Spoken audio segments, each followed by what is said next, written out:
Está no ar mais um episódio do Juridicast, o seu podcast de marketing jurídico. Eu sou o Leandro Ramos e tenho o prazer de começar hoje a 5ª temporada do Juridicast. E nesse episódio tão especial, é com grande satisfação que recebo o Vitor Cabral, especialista em inovação do Tosini Freire e que vai falar com a gente sobre programas de inovação nos escritórios de advocacia.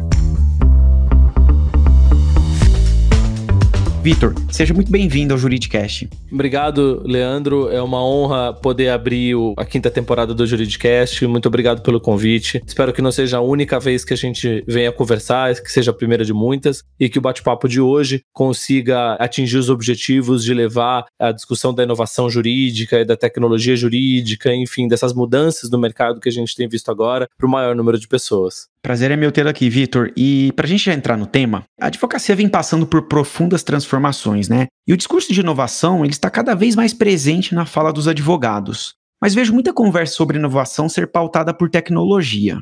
E a questão que eu tenho, Vitor, inovação é sinônimo de tecnologia? Olha, Leandro, definitiva, taxativa e efusivamente não. Tá? Não, tecnologia e inovação não são sinônimos, apesar de serem dois temas que se relacionam muito intimamente. A tecnologia faz parte de algo que a inovação pode trazer para uma organização ou para um indivíduo, né? Eu costumo dizer que inovação é um guarda-chuva muito mais amplo que tecnologia, que ela se relaciona com a implantação de novas tecnologias, com o desenvolvimento de novas tecnologias, mas não apenas isso. Você tem inovação de produto, de serviço, de processo, de back-office, inovação que pode resultar ali em um novo entregável ou que pode melhorar um processo anterior. Então eu costumo trazer uma definição um pouco mais ampla para a inovação. Que eu cheguei nessa definição, que eu não diria que é uma definição, né? É uma conclusão, depois de alguns anos trabalhando com isso, depois de muita literatura e um compêndio ali de acepções do que é inovação na literatura mais clássica de Drucker, Christensen, Schumpeter, enfim. Eu digo que inovação é um conjunto de ações estruturadas que contribuem para uma melhoria contínua de pessoas, processos e aí sim tecnologias de uma organização e tem vários resultados esperados, né? Novas receitas ou vantagens competitivas, diferenciação, impacto positivo na força de trabalho, nos processos, melhoria de eficiência. E aí sim você pode trazer uma tecnologia, tem uma palavra em inglês que é muito boa para definir o papel da tecnologia ali na inovação, né? Que é o enabler, né? Algo que possibilita a inovação. Então você pode usar a tecnologia enquanto ferramenta para atingir um objetivo com a inovação.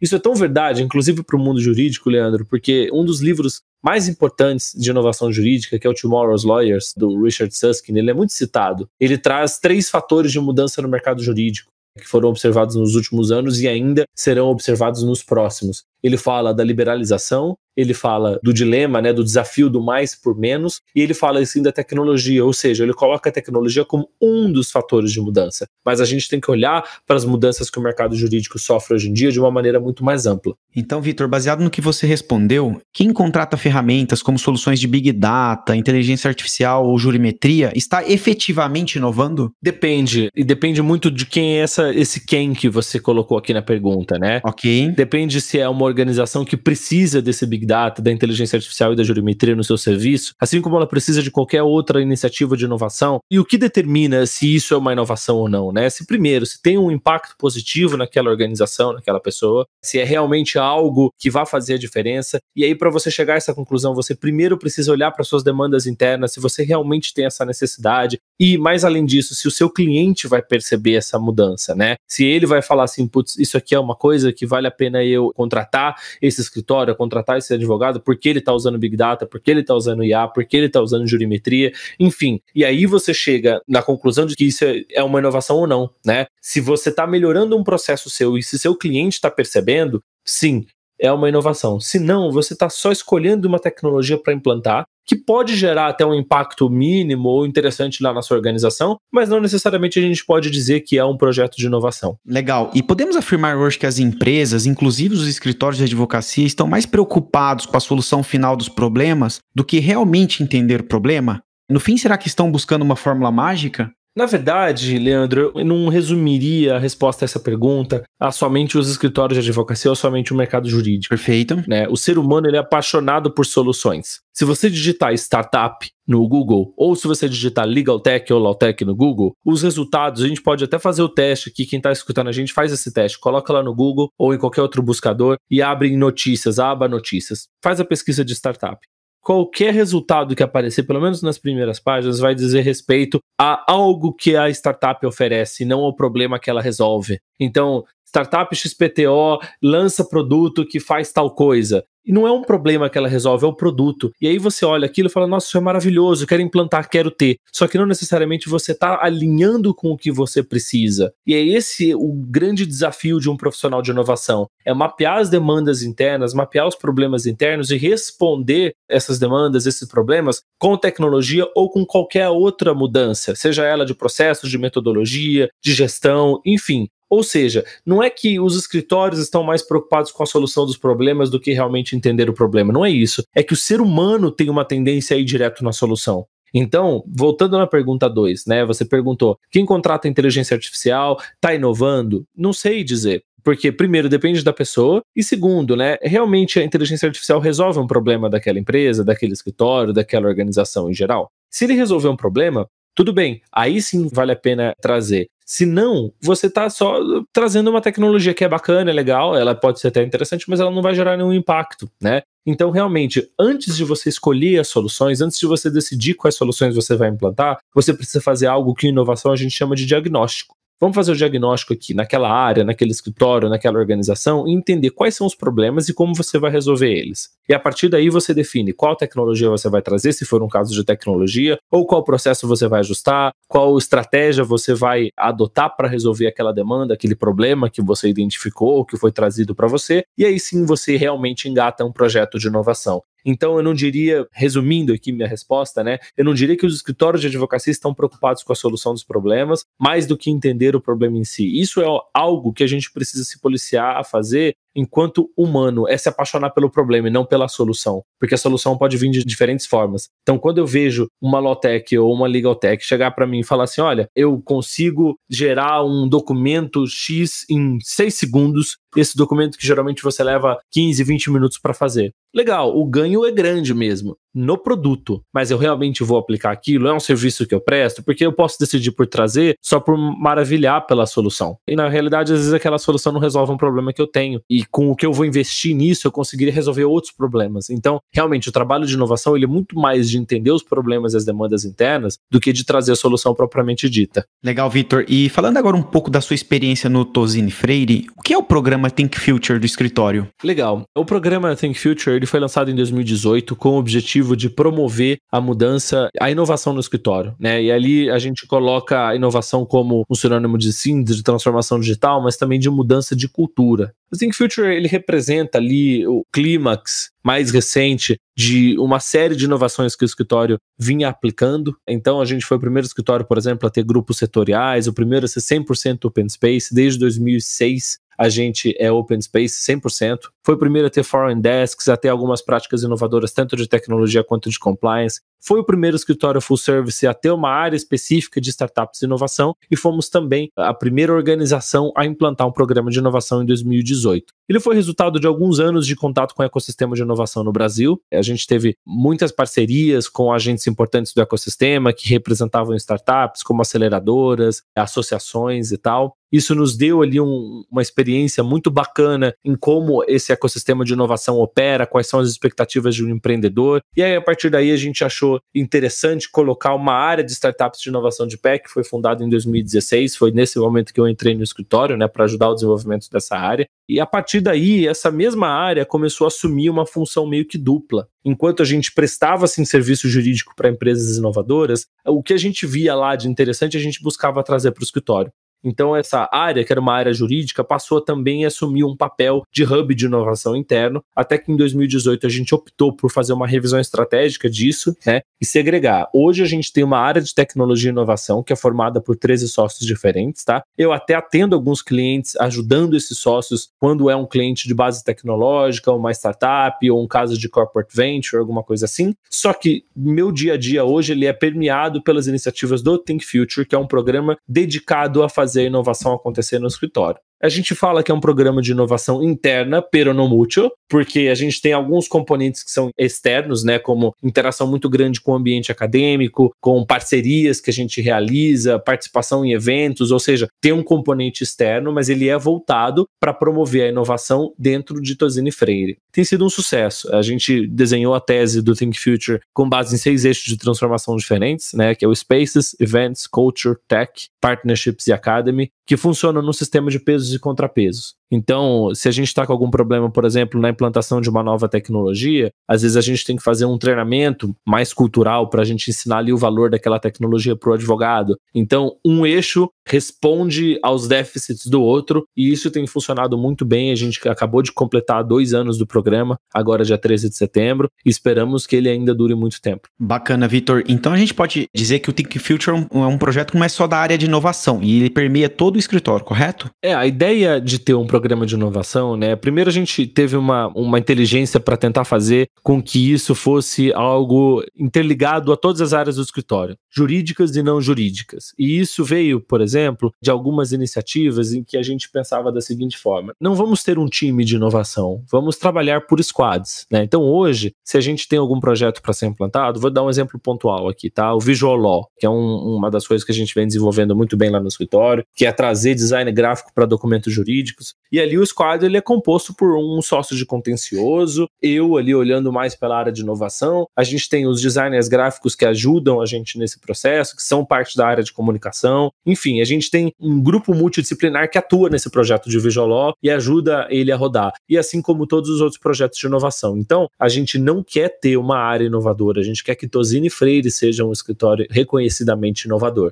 E para isso, as estratégias que fazem parte do Think Future, elas buscam integrar o programa de inovação a todas as outras áreas. Por isso que ele não é um projeto, ele não é um departamento, ele não é algo compartimentalizado, ele não é um nicho, ele não é um core, um núcleo lá dentro. Ele é um programa que ele é tocado por algumas pessoas específicas, mas em geral, os projetos que saem desse programa, eles comportam tanto profissionais jurídicos quanto não jurídicos, e em alguns casos até mesmo alguns clientes que ajudam a gente na cocriação da solução. Enfim, tem sido muito interessante poder colocar o Think Future para rodar dentro do escritório. E Vitor, se o Think Future é um programa, se é que a gente pode chamá-lo de transversal, como plugá-lo a demais áreas do escritório? Eu acho que é interessante a gente olhar, porque uma das mudanças que vem acontecendo de maneira bastante forte no direito é uma maior interdisciplinaridade e interação com outras áreas, né? Escritórios de grande porte como o nosso, que são full service, tem ali muitas áreas administrativas internas, que a gente externaliza muito pouco, mesmo do nosso back-office, exige um esforço, e eu digo esforço não de, é cansativo, é maçante, não, é um esforço de realmente empreender uma dedicação e integrar esse programa com as áreas administrativas do escritório e com as jurídicas também, né? Então, realmente, trazendo formas e métodos de você prospectar trabalhos internos, né? Eu digo que os clientes do programa de inovação são os clientes internos do escritório, que são os sócios, né, que até podem estar fazendo parte ali naquele momento de uma atividade para um cliente dele, mas na prática o nosso cliente em inovação é o sócio, é o diretor, é o gerente, é o advogado. Então isso faz parte de um trabalho de prospecção interna, que tanto é de buscar as demandas, como também de ter uma estrutura para recebê-las quando elas existem, né? Então atuar ali em 2 vias, isso é bastante interessante de colocar de pé, porque você percebe numa estrutura transversal como a nossa, que tem diferentes níveis de profissionais, eu digo níveis assim, tanto advogados, quanto não advogados, quanto administrativos, quanto alguns advogados que não fazem trabalho jurídico e fazem mais um trabalho de pesquisa, de inteligência, de liderança, enfim, a gente tem nesse tipo de organização uma pluralidade muito grande de talentos. E quando a gente moldou o Think Future, a gente optou por aproveitar esses talentos antes de tomar aquela decisão, que ela geralmente é típica de uma organização que está querendo inovar, de vamos trazer pessoas, né? Vamos contratar aqui, vamos trazer ali. Não, a gente primeiro vai maximizar o potencial que a gente tem aqui dentro, que é muito grande, e a partir daí a gente começa a entender a resposta para essa sua pergunta, né, que é como plugar a área de inovação às demais áreas do escritório. Então, fazer esse diagnóstico que eu falei hoje mais cedo, entender um pouco das demandas de cada um deles e de quais são as melhores respostas para cada perfil de interlocutor, e a partir daí você entende como você atua ali numa área híbrida que participa tanto de casos mais administrativos como de casos jurídicos, e bota para rodar um programa de inovação que tem como objetivo promover a mudança no escritório como um todo, e não apenas ser uma área, um nicho inovador dentro da organização. Maravilha, Vitor. E baseado no que você respondeu, você pode citar quais foram os principais desafios na implementação do Think Future? Os desafios, Leandro, assim como em qualquer outra organização, a inovação ela não é algo que a gente consegue abrir um livro e entender como botar para rodar. Outro dia eu falei isso num evento, foi inclusive um pouco mal interpretado por algumas pessoas que vieram comentar comigo em seguida. Não é que a teoria da inovação não é importante, lógico que é, né? Se você for nos clássicos, eu tive um professor que dizia isso, né? Se você quiser entender a inovação como ela é, você tem que ir para os clássicos, né? Então Christensen, Drucker, Schumpeter, são os teóricos clássicos da inovação, os mais conhecidos inclusive, outros menos. Mas enfim, onde eu quero chegar é que a inovação, você pode entender como ela opera e como ela pode beneficiar a sua organização, mas para você colocar ela para funcionar, você precisa fazer esse trabalho de diagnóstico. Então, o principal desafio que a gente teve foi entender realmente o que a gente queria, entre aspas, atacar. Então, fazer esse mapeamento, esse trabalho, consiste sim no principal desafio para você não ter, primeiro, um overlapping de atribuições, ou seja, você não sobrepor a atuação de inovação com de outras áreas. Então, a gente não quer substituir uma área de tecnologia, uma área de RH, uma área de comunicação, outra área jurídica, a gente quer trabalhar com elas, né? E segundo, para você entender realmente o que é um projeto ou não de inovação. Então, desenhar esse framework que nos leva a concluir se aquele é um projeto que faz parte de inovação ou se ele deve ser encaminhado para outro departamento específico, como de tecnologia, por exemplo, também foi um grande desafio. Mas hoje ele já funciona muito bem. Vitor, dentro dessa discussão de inovação na advocacia, emergem termos da moda, como transformação digital, advocacia 4.0. E no meio desses termos, fala-se muito sobre soft skills, né, que são as habilidades comportamentais que os advogados precisam ter nesse ambiente de mudança, né? Na sua opinião, quais são as soft skills do advogado nos dias atuais? Eu adoro esse tema, Leandro, porque inclusive o meu mestrado, ele é em educação jurídica e futuro do direito, com as mudanças tecnológicas também. Mas enfim, eu vou separar essa resposta. Antes de falar das soft skills, eu vou falar das hard skills também, tá, Leandro? Ok. Muitas pessoas me perguntam, eu preciso aprender a programar, eu preciso aprender a fazer uma atividade relacionada à tecnologia e tal. Minha resposta é a seguinte, o que você quer fazer na prática? E a sua tomada de decisões precisa vir com base no que vai melhorar a sua atuação enquanto profissional. Eu trabalho com alguns projetos de tecnologia, apesar de eu dizer que inovação e tecnologia não são sinônimos, tem muitos projetos que eu analiso ali uma Legal Tech, uma Law Tech, para inteligência artificial, para analytics, enfim. E eu nunca escrevi uma linha de código.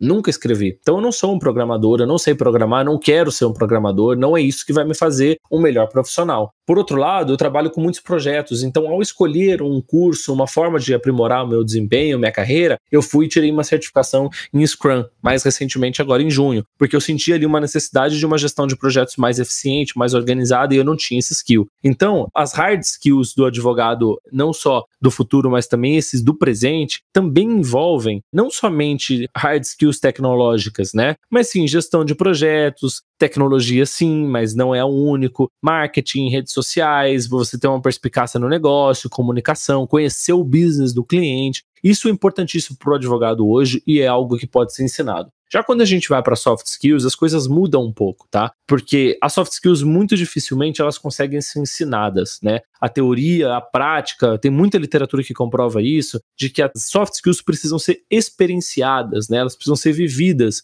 pelo profissional ou pelo profissional em formação para que elas consigam ser melhor desenvolvidas. E aqui a gente está falando de algo que é super diferencial, porque o advogado, normalmente, não é treinado para ter tolerância ao erro, não é treinado para ter empatia, não é treinado para saber de multidisciplinaridade ou ter essa inteligência emocional suficiente para aguentar a pressão de uma profissão que tem pressões. Então essas soft skills hoje, que são em grande parte negligenciadas por cursos de formação em direito e por mil razões, e a dificuldade em você desenvolvê-las num grupo plural ali de pessoas, uma delas, né, pelas quais é difícil você trazer isso, por exemplo, como uma disciplina numa universidade, numa faculdade. Porque como é que você vai ensinar uma mesma soft skills para 30, 40 pessoas de uma vez?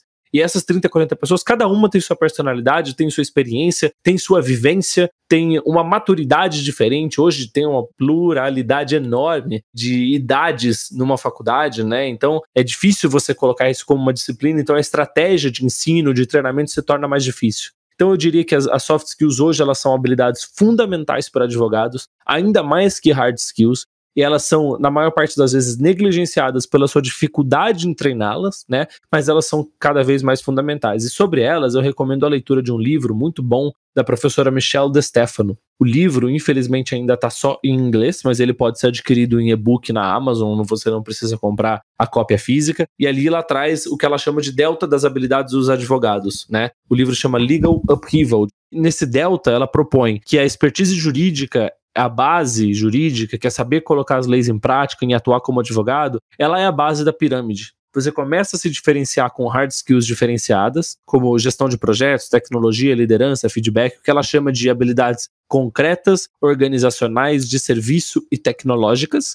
A diferença, de fato, vem quando você incorpora essas habilidades socioemocionais, que eu gosto muito de chamar de subjetividades, que são empatia, mentalidade de crescimento, inclusão, associação, audácia, multidisciplinaridade, competência cultural, autoconsciência, tolerância ao erro. E, de fato, você se diferencia no mercado de trabalho quando você traz habilidades relacionadas à inovação, que são focadas no cliente e no próprio serviço. E, Vitor, outro ponto com relação à inovação na advocacia é que muito advogado acha que vai perder o emprego para as máquinas e softwares. E, no fundo, o advogado ele precisa ter medo das tecnologias emergentes? Não, ele precisa entender como a tecnologia vai impactar a profissão. Isso vai acontecer de duas formas. Primeiro, gerando novas demandas que são relacionadas à tecnologia, que é o que eu chamo de direito na tecnologia ou direito da tecnologia, em que hoje você não precisa ser um especialista em tecnologia para lidar com casos que envolvam esse tema. Então vou dar um exemplo, tá? Mercado financeiro, se você é um advogado de direito bancário, de mercado financeiro, de mercado de capitais, hoje a maior parte das transações financeiras no Brasil são feitas em celulares, né? A gente nem pode dizer mais que é um internet banking, ela já é telefonia móvel. Então a inovação financeira acontece, já chegou, a gente está falando do Pix agora, de fintechs, pagamentos instantâneos, da infraestrutura de liquidação centralizada, ou seja, você precisa entender de tecnologia para atuar com o direito bancário. E o mesmo a gente pode falar de blockchain no direito imobiliário, ou de LGPD, né, que é um tema super relevante do ponto de vista tecnológico hoje em dia. Ou seja, a tecnologia hoje já incide em todas as áreas do direito. Ela não é mais restrita somente aos especialistas em tecnologia. Essa é uma vertente. A outra é realmente entender esse movimento das legal techs, das law techs e como elas vêm transformando a profissão jurídica. Como que elas atuam ali como ferramentas de eficiência, de melhoria de processos, de ganhos, enfim. E isso, sim, pode gerar um certo medo. É um medo compreensível, tá, Leandro? Mas ele não é justificável. Por quê? Se o advogado passar a olhar para a tecnologia como uma ferramenta que vai permitir com que ele faça o que ele foi treinado para fazer, que é advogar, e deixe que as tarefas repetitivas sejam feitas por sistemas, ele vai entender a tecnologia como ferramenta. Então, quando as pessoas me perguntam, mas inteligência artificial, a tecnologia vai substituir os advogados? Eu diria que não. Ela vai substituir as tarefas que são feitas por advogados, mas que elas não devem ser necessariamente feitas por advogados, que são tarefas repetitivas, que sistemas podem fazer com uma precisão maior e gastando menos tempo. E aí o advogado vai ter uma liberação no seu próprio tempo para que ele exerça o direito. E hoje não há momento melhor para ser advogado do que atualmente, né? Porque são tantos problemas que a tecnologia vem causando, tantas discussões jurídicas super interessantes que elas precisam ser endereçadas, e o advogado vai precisar estar lá estudando para resolver essas questões. Carros autônomos, blockchain, criptoativos, inteligência artificial, privacidade, são todas essas discussões que envolvem tecnologia e você precisa resolver as questões jurídicas que as permeiam, né? Então é necessário, sim, os advogados são necessários hoje em dia, e eu não diria que a tecnologia vai substituí-los nem no curto, nem no médio, nem no longo prazo. E, Vitor, para um escritório que pensa em ser mais inovador, por onde ele deve começar esse processo de transformação? Tanto escritórios pequenos quanto escritórios grandes, tá, Leandro? Eu diria que um processo de inovação começa primeiro por uma autoconsciência de o que você tem que pode ser resolvido de forma diferente. Então, realmente, aquele diagnóstico que a gente já falou algumas vezes aqui é o primeiro passo. Você entender as suas demandas internas, começar a mapear os projetos, o que você pode resolver com tecnologia ou com outro processo, ou com uma mudança, uma adaptação, um ajuste, e a partir daí você começa a entender como operar a inovação. Não necessariamente, e isso vai para qualquer porte, tá, de escritório, não necessariamente o escritório vai ter que colocar já um programa de pé desde o D0, ele pode começar com iniciativas esparsas, mas ele precisa saber o momento em que ele vai reorganizar essas iniciativas dentro de algo maior, que é autossuficiente, que se gere, que coloque um certo nível de autonomia e que tenha a possibilidade de promover a inovação e a transformação na organização como um todo, né? Então, realmente, não colocar, entre aspas, o carro na frente dos bois, ou seja, você não precisa começar com uma estrutura super completa desde o começo, mas você pode, sim, iniciar um projeto aqui, outro ali, atribuir aquele projeto a um advogado, part-time e tal, e a partir de alguma decisão, de algum momento em que você percebe a hora de virar a chave, aí sim você vira. Aí você designa alguém para cuidar das iniciativas de inovação como um todo, para fazer esse trabalho de diagnóstico de forma constante e perene, né? Porque não basta você fazer, vou gerar um relatório agora e acabou. Não, esse trabalho de diagnóstico ele é constante. Você precisa estar constantemente mapeando as demandas internas da sua organização quando você quer inovar. Então esse é um bom primeiro passo para qualquer escritório. E Vitor, você falou que um escritório pequeno pode inovar. Então quer dizer que inovação não é coisa de apenas escritórios grandes. Absolutamente, você pode trazer processos diferentes, você pode trazer novas tecnologias, você pode trazer novas metodologias em escritórios pequenos também, desde que atenda aqueles requisitos que a gente já falou várias vezes aqui, né? Primeiro, resolva de fato uma demanda ou um problema que aquela organização, aquele escritório tem, seja ele pequeno, médio ou grande. E segundo, desde que haja uma percepção pelo cliente daquele escritório, aí sim a inovação vai estar cumprindo o seu objetivo principal. Legal, Vitor. Nosso episódio vai chegando ao final e eu gostaria de agradecer muito sua participação aqui no Juridicast e deixo meu convite para você voltar mais vezes para a gente ampliar essa discussão. Quando vocês quiserem, Leandro, estou à disposição. Foi um prazer poder bater um papo aqui hoje. Convido todo mundo, quem quiser conversar mais sobre o tema, pode me adicionar no LinkedIn, pode me buscar. Eu tô lá como Victor Cabral Fonseca. É só me chamar lá, a gente bate um papo, continua as discussões e eu tô sempre à disposição para promover o debate acerca da inovação jurídica no Brasil. Obrigado, Vitor. Gostou desse podcast? Então acompanhe o Juridicast, um podcast da agência Javali, líder em marketing jurídico no Brasil.